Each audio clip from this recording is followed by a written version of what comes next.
মহাভারতের বর্ণনা অনুযায়ী এই অঞ্চলের রাজা ছিলেন রাজা বিরাট। রাজা বিরাটের অধীনে এই অঞ্চলটি ছিল বিস্তীর্ণ তৃণভূমি এবং এই অঞ্চলটি ছিল ঘাঘট নদীর তীরবর্তী অঞ্চল।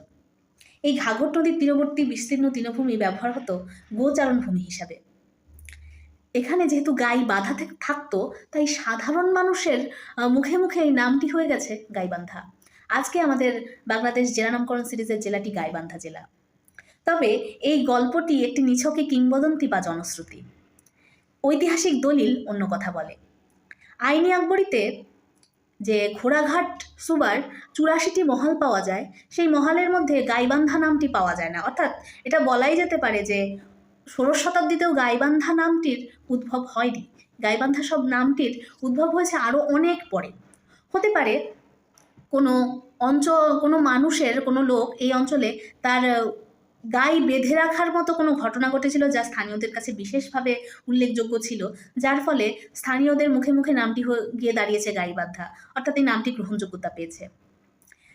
এর বিষয়েও কেউ নিশ্চিত নয়। অর্থাৎ গাইবান্ধা নামটি কোথা থেকে এলো, এটা নিয়ে বেশ সংশয় রয়েছে।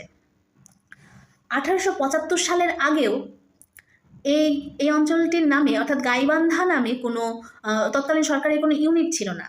১৮৭৫ সালের নদী ভাঙনে ভবানীগঞ্জ নামের যে মহকুমাটি, তার সদর তলিয়ে যায়।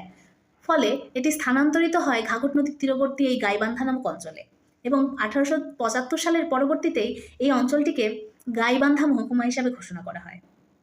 এই গাইবান্ধা মহকুমা ছিল তৎকালীন বৃহত্তর রংপুর জেলার মধ্যে। ১৯৮৪ সালে গাইবান্ধা জেলায় রূপান্তরিত হয়। এই ছিল আমাদের গাইবান্ধা জেলার নামকরণের ইতিহাস।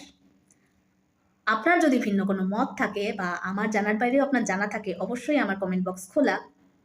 আপনার মন্তব্য আপনি করতে পারেন। ধন্যবাদ।